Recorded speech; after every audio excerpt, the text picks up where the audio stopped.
Tape marker, House of the Dragon, season 3, episode 2, guys. Let's get right to it. Action.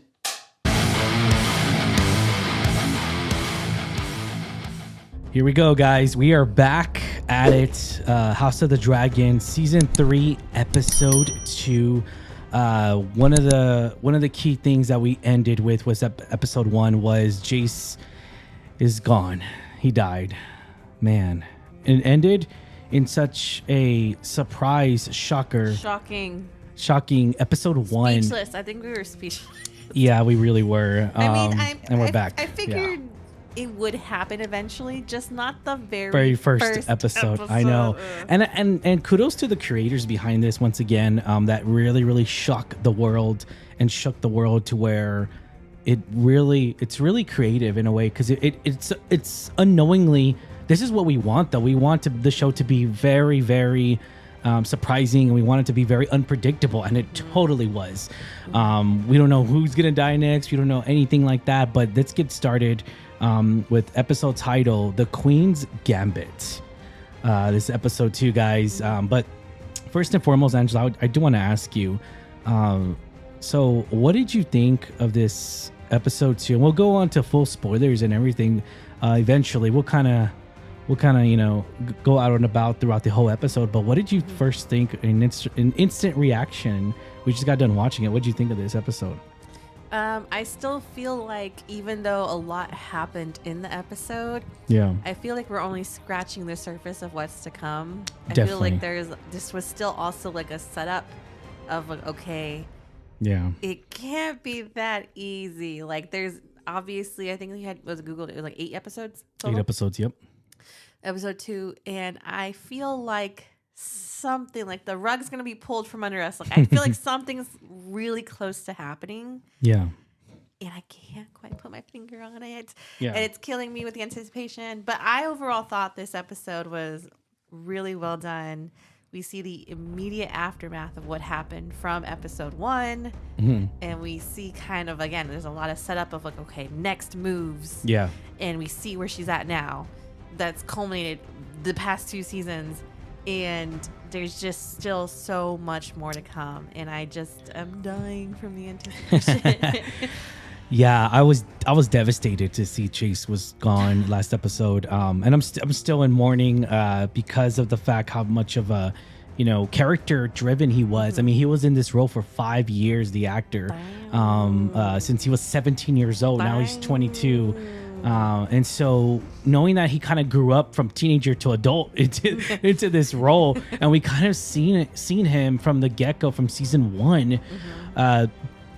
It's bittersweet. It's great because it's like, man, like, this is I don't want to say a great send off. It really isn't. But at the same time, though, it pays homage to the book, to what happens to his character from the book. And so I love how they really kept it real, and they kept it, the stakes high, and they kept us very, unpredictable. And it's still a shocker. We knew he was going to die this season. I mean, I knew it, but I just didn't expect episode 1, but soon, right? So soon. Yeah, a lot of mixed emotions here, guys. We get to see finally a well-deserved death in this episode. Definitely, a lot to unpack here. Let's get right to it. So first and foremost, I got a list of things I already had while I was writing. Rhaenyra takes King's Landing. So we get to kind of see what about. Honestly, I was thinking the same thing you were thinking. This is too good to be true. It's too easy. What's going on? I feel like something bad's gonna happen. And here's the thing. What I do love about these shows, HBO. What's astounding to me is that we looked. I mean, we're not in. We know it's not real. We know, but we can't help but have our emotions, our stakes of caring for these characters, for Daemon and Rhaenyra. I think we were just as nervous as Rhaenyra and Daemon were when they showed up to King's Landing, because they were like, oh fuck, something's gonna, this is too good. Rhaenyra had that look where it's like, this is too easy. And a lot of it was based on trusting what Alicent said. Because Alicent had promised that they would open the gates pretty much. Yeah. As long as Rhaenyra spares Alicent and Helena. And Lena, yeah. Even Alicent promised to serve up Aegon. Yep. Right? And so a lot of what Rhaenyra and Daemon did was set up in episode 1, yeah. Well, even last season, whenever she met up with Alicent. Oh, yeah. A lot of it was riding on Alicent. There had been so much rift between them over the years. And Rhaenyra really was banking on what Alicent came to the table with. Yeah. And then, so I think I see like in that scene where they're approaching King's Landing, they're landing and they're going to go in. God. You see the tension of like, is this too easy? It's too fucking easy. It really is. I was just nervous. I was biting my nails. I was just like, oh my God, no. I mean, no, obviously there's guards there that do put up resistance, but they do. Some of the Red Keep guards. As full on war, but team defend the Red Keep. No, it's not like that. Yeah, and you could tell like everything was Team Green, right? There was green banners everywhere, and so Team Black finally captures King's Landing with really not that much resistance. Maybe like 12 guards, maybe 12 to 15 guards. That Daemon was he was killing them nonstop. So and it was at one point when we actually get to the throne room. Yeah. Where the guards are on one side, and then you see another group of guards come, and those are the gold cloaks. The gold cloaks. Yeah, and then you kind of have this at this one point, like, shoot, are they surrounded? Yeah, we're like, fuck, and something bad's about to happen. Yeah, something like, how can Rhaenyra and Daemon, just the two of them, take on this whole room of soldiers, right? I love it when Daemon says, "Rhaenyra, stay close," and I'm all like, "Oh, dude!" I'm all like, I love that because despite him not being crowned king and Rhaenyra taking the crown and everything, like despite all that, he's always remained loyal to the crown, no matter what. It was either his brother or in this case his niece. And so I just appreciate, also his wife. Yeah, who's also his wife. Yeah, I just appreciate him so much. He's so loyal to the crown, and I just love him for that. I really do. I love Daemon. His character is just a epitome of it's loyalness, and there was only one voice that was in Viserys's ear, thinking the bad thoughts of Daemon, plotting against him. Daemon's plotting against you. Daemon this, Daemon that, Daemon this.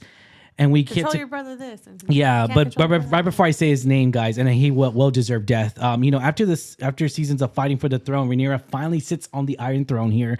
But right before that, I know I'm jumping ship here, guys, but got a list of things. So we see a well-deserved death here. Otto Hightower's shocking death. Not really shocking. It's inevitable. We knew it was going to happen. Fuck that guy. Fuck him. I'm just saying. Fuck him. I don't give a fuck. Fuck him. I think I also feel really upset that he manipulated manipulated Alicent, Viserys so many years, and I'm all like, Viserys. Fine, yes, Viserys, but his own daughter at such a young age. Oh, he manipulated her to get sexualized her. Sexualized her. I feel like because when he said, what was it, season 1, right? He was all like, "Put on your mother's dresses." It was so that's like a whole nother level of like evil, diabolical, like conniving, like he was just so manipulative and had such an agenda all these years. Yeah. No one liked him. She was a teenager. She was a teenager, and he was what, like 30, 40 around there. Like it's like wild. She was a child. And granted, I know it happened in that time, but just because he manipulated her, it wasn't what Alicent wanted though. It was what Otto wanted. That's the thing. Yeah, to remain in power. Yeah, exactly. To have the king's ear. And he could be like, "Well, I gave you my daughter." It's the to secure the bloodline, power, the bloodline, bloodline. Yeah. And then again, I can never forgive him that. And one of the things that I really cannot, I hate to acknowledge it, but I mean it's honest to God's truth. He was the hand of the king at one point. He was one of the most powerful political players. Well, that was at the beginning. In the beginning of season 1, and to know where his story ends by the hands of Rhaenyra, butchered him. And didn't strike him a clean cut either. It was a little bit of a brutal. She missed. She's not done that before. So she was never trained, and I love how they acknowledge that because it's a key point to where women are trained in Westeros versus men, and the way the divide line between it is the fact that men are treated to ham the sword, to handle the sword, to strike, to be in combat, if you will, while women are trained to hold sons and daughters and to carry a bloodline and to be, and she was also trained different, to ride dragons and stuff. Yeah, but that's because she's a Targaryen, though. Besides that, she would not have been able to train like that. But anyways, it's such a brutal death by Rhaenyra, and at that point, right before Rhaenyra takes the throne, it was one of those things to where, and I love it because Damien says it. Again, I'm probably butchering what he says, but he says, once you kill him, like, you'll be the queen that we deserve. She knows that she can't spare Otto. And I hate to say this because when I said it, we were watching it, I was like, Rhaenyra, like, I don't mean to say this. And whatever, I sound misogynistic, but in reality, she has to stop thinking like a woman. She's going to be like, I get it at that. I get it. There is when you're trying to rule. That's when that moment is secure because you got to care about the emotions of other people. And I love that. That's great. Mm-hmm. But at this moment, because they're still at war and she's lost so much. She's lost her two sons. That's why I appreciate Damon telling that to her because it's like everyone needs to see you do this because otherwise everyone's going to fucking betray you again. Mm-hmm. Like no one's going to fear you. Like I hate to say it, but you need to sometimes you sometimes need to roll with a little bit of fear, not a lot, just a little bit to where it's not even fear. It's just authority. Authority, yeah, like I guess. You have respect. To assert your authority and respect. And that's why Damon was like, I respect you, but everyone's looking at you. Mm-hmm. You need everyone to respect you now. Yeah, because that would be a defining moment for her. And exactly. So she knows that this is a deed that has to be done, but she's never brought herself to ever do it before. So obviously there's hesitation. It's always someone fighting for her. In the form of the hacked job on the back. And then she does bring his demise because of the head. Yeah. I will say, I think we glossed over, we forgot to mention, was it the Lord of the Laws or Master of the Laws? Oh, Master of the Laws, yeah. He had tried to do some very bad things to Allison, which is random. That was kind of random. Yeah, that was a little weird. He tried to rape her. I mean, I thought that was kind of weird. He tried to do very terrible things. Yeah. And he obviously knows the relationship that Allison and Sir Kirsten had. Yeah. Sir Kristen Cole. Because you know why? Because he knew that she was at the Gold Cloaks commander of the Gold Cloaks. So he was insinuating that she went to go sleep with him and then that she likes men of power. Mm-hmm. So that's why he was like, oh, well, you like men of power. So then I'm going to do. The timing was random. Yeah, it was just kind of weird. It was kind of weirdly put in there. He gets caught. She's saved. Nothing bad happens to her. And then obviously in the throne room when Rhaenyra has, taken over, Otto is brought, I guess, in front of the crowd along with the Master of Laws, and they both meet their demise. Yeah, no, it really, it really symbolizes how Rhaenyra becomes, a different queen, and she's no longer. I would say even more so, and we saw. I'm totally honest with this. I thought of it right away. I was like, she needs to be someone that she's never has been in the past, and she needs to develop this very, very quickly in order to rule. Because ruling and conquering are two separate things, and she needs to learn that very, very quickly in order to regain control. Well, also, and there's a lot that she has to do. She has to not only now that she has the control, she has to maintain it because, like you say, and we also see in the teaser for upcoming is the Allison's uncle, still has his army. He's still gonna come. They're still allies for the Greens that are out there, the armies. They're eventually going to come to King's Landing. So she has to maintain her position. Yeah. And two, now that she has control, she has to also gain favor of the people. I feel and rule through them too. And I feel like that she has to, going back to Otto's, it symbolizes. And when she sits on the throne, I was like, damn, that's Queen Rhaenyra right there. And a lot of it almost feels like this. And Lord Corlys said it perfectly. He said, and I'm not gonna lie, because he's alive. I was thinking it from the beginning of this episode was, and when we get to see kind of the pirates, they're going all over the place. There's still chaos erupting. There's still war happening, and Lord Corlys says, if this is victory, I don't want to see this. And then I'm 100% on board with that statement, because there's no victory in this. There's so much loss. What are you fighting for? What are you fighting for if everything just burned into ashes? So I really did appreciate that. It was great writing by the writers of and everything. So I did appreciate that. Great, well put writing. And yeah, and then of course we see the shocking, how much Chase, mattered to Rhaenyra. Of course, it was her highest born son, or oldest born son, and Chase. Yeah, and it's very emotional, and you kind of see something of a shocker, because she starts talking to Chase, and I feel like that's very relatable towards mourning and everything, and honestly, she didn't even get denial. She didn't get a chance to mourn. Like Daemon comes. It's a lot unraveling here, because she needs to be king, she needs to be queen, king, whatever, and she needs to. She needs to take control of the plan that's at hand here. And if she doesn't, it's going to all be for nothing. Damon even tells her it's going to be all for nothing. Chase died. Your 2 sons died for nothing if you don't execute this. So she doesn't even get to mourn as a mother should.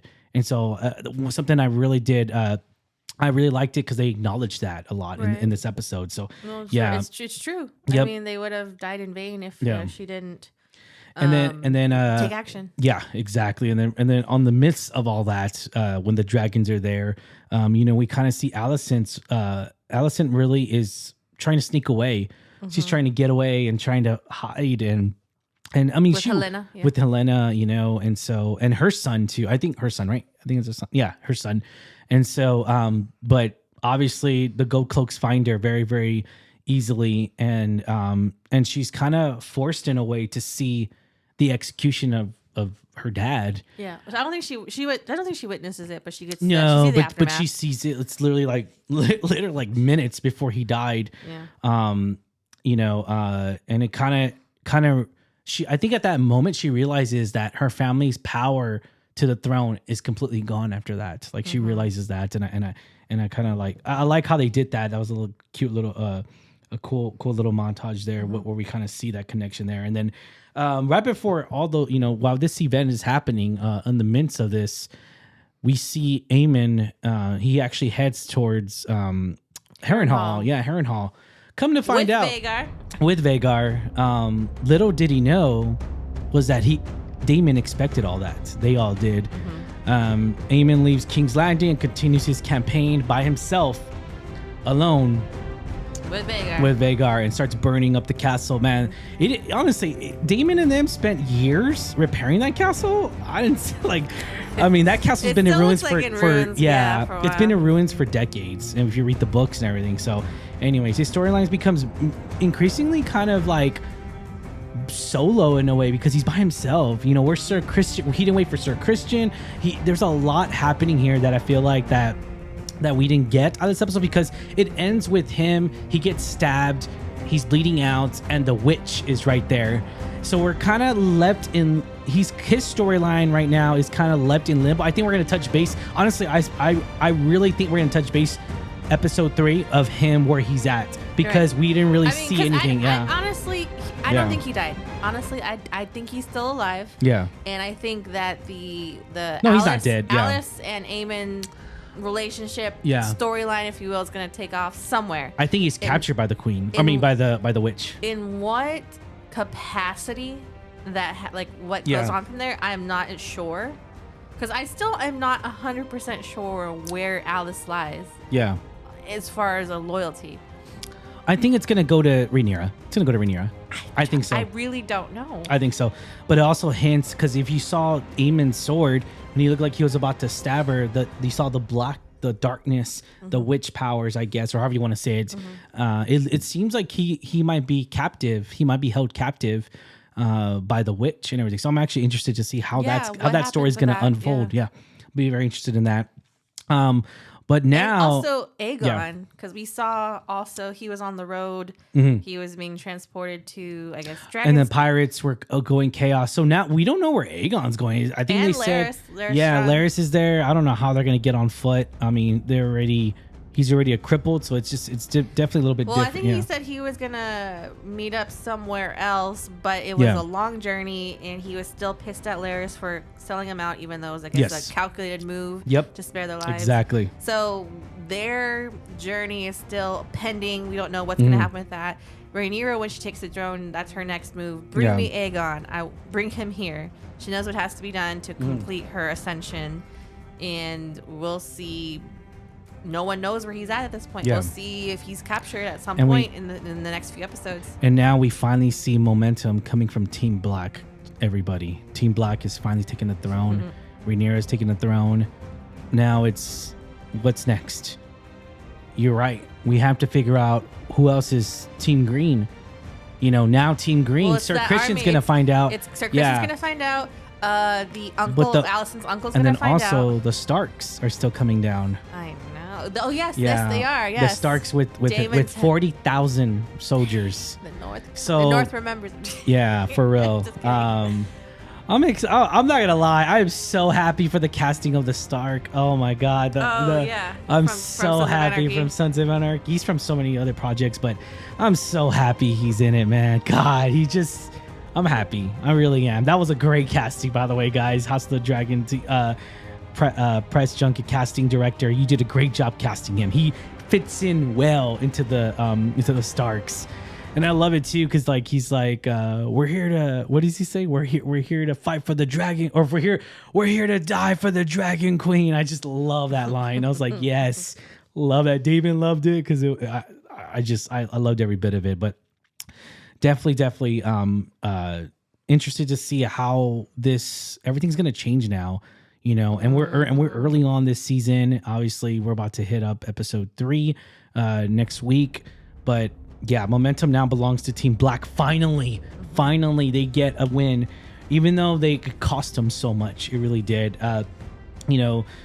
Rhaenyra has to transform herself into the ruler now, and she has to be very, very quick. Every victory comes with another loss. I would say, at this point of time, I would not be surprised if I hate to say it, but I think we're going to see more dragons die this season. I really do. I really, really do. Obviously, it's going to happen. We have to, because the dragon's still out there. The Aemon's dragon's still out there. Vhagar still out there. Yeah, Vhagar. I honestly... I don't know if I can handle any more dragon deaths. Yeah. I was super sad about Jace dying. Yeah. Couldn't... Yeah. But I was more sad about the dragon dying. I'm sorry. The noises and the visuals of that happening, I can't bear it. And to know that's going to happen. I know it's going to happen for a lot of these other dragons. I know it. I don't know if I could take it. Yeah. I don't know if I'm prepared for it. I have to mentally prepare for that. I'm also curious to see what other main characters are not going to make it to the end of the season. Do you have any predictions? I just don't want Daemon to die. Please don't, Daemon. I think at some point he's going to have to die. Whether it's before Rhaenyra or after Rhaenyra, I don't know. Yeah. We'll wait and see, but I hope to God not. And I mean, honestly, the best scene in this whole episode is the fact that it took 3 seasons for her to finally sit on the throne. And we got to appreciate that moment for Team Black. Let's see how long she holds it. Yeah, true. But we got to still appreciate that moment there. And yeah, Rhaenyra's Targaryen, playing this character. I think, what's her name? Emma something. I forget her name is. The one that plays Rhaenyra. I think it's Emma Darcy? Emma Darcy. Darcy. There you go. I'm sorry. Yeah. So, man, she is exquisite. She did a great job playing this character as adult Rhaenyra. and honestly, I was kind of skeptical from season 1 about okay, there's 2 Rhaenyras, 2 Alicents. How's it going to work? But because of the great writing of HBO, the great writers, fantastic directors, fantastic casting directors, they did this season 1 pleasantly well, and it got us to a level to where man, I love Game of Thrones again, and I do appreciate that a lot. I really, really do. So maybe not the same level as Game of Thrones, obviously as it has been, but it's definitely really, really close to it. It really is. And I appreciate that, you guys, from putting so much work into it, and a lot of questions arise here, the fall, King's Landing. Otto Hightower's execution, Rhaenyra's, kind of gonna have to make tough ruling decisions this season now. So a lot of stakes here, and she needs to realize how much death took to get here, and she needs to appreciate every moment of it, and she needs to act as a ruler as accordingly as possible, and try to pursue every green, attack every green, just get them out of there, because this is everything. This cost your kids' lives, and there's nothing more crucial than that. Well, her two oldest. I think it was Jason, Luke. I think she still has the two with Daemon. Yeah, she still has the two, that are with Daemon. I don't remember the name. I know one of them is Viserys because she names him after her dad. No, I know. Where's it at? Oh my gosh, where the Knights of the Vale. That's where they're at. Sorry, I was like in my head. I was like, wait, they're at the Knights of the Vale. That's where you go. But yeah, Rhaenyra has officially become the ruler of King's Landing. She is now queen of King's Landing, and so now we see her with a crown. I saw her little snippet of the coming next, and she has her crown. I'm excited. I love that crown. Like, you don't even know. Like, I love it. I'm gonna buy it on Etsy, guys. There's a plastic foam of it, it's a 3D printing of it, so I'm definitely gonna buy it. I was like, damn. Looks cool. Yeah, it does. It really does. All right, guys. So there you have it. Thank you so much for staying tuned. Thank you so much for watching our episode 2 podcast review of House of the Dragon season 3, episode 2, guys. We only got one more season left of this, and we only have T-minus 6 episodes left of this season. We still got 2 more years for the season to be over, but I know. But I give this, what are you gonna give this episode rating? I don't even remember what we gave last episode. I think I gave it a 9 something. I think give it an 8. Okay. I would give it another 8 because again, a lot. No, you know what? I give it a 7.5 because it's not quite as shocking and like a shock value as the first one. But it's still really good. Again, I think a lot of it was the setup of, okay, this terrible thing happened, this battle happened, this is the aftermath, and this is the moving pieces, if you will, of next steps. And again, I think there's just so much more that's gonna happen. So much more death. Dragons and people, and I'm not prepared for it. But as far as this is still a really solid episode. Just a slightly little bit baby step less than the first one, just because the first one opened up with the grand scenes of like the ships and the battle and the Battle of the Gullet, and unfortunately Jace's demise, and so it's hard to top that as like a first opening episode. I'm gonna do you one better. I'm gonna say this episode's a 9.5 because she finally sits on the Iron Throne. It symbolizes so much so much of depth, character development with Rhaenyra, and so I really do appreciate that. So I'm gonna give it a 9.5 out of 10. That's really how much it took. I mean, even the symbolization what we saw inside the episode of, because I love how they did that. The reflection of Otto Hightower's blood into Rhaenyra still stepping on the Iron Throne and knowing what it took to get there. When all they had to do was just pledge allegiance to her. One of the key things I forgot to mention was that she actually freed the people that I didn't know they were still alive that pledged allegiance to her. So remember, she took them. I was like, damn, that's what I'm talking about, man. You can't buy loyalty like that. You really can't. And I appreciate that more so than ever.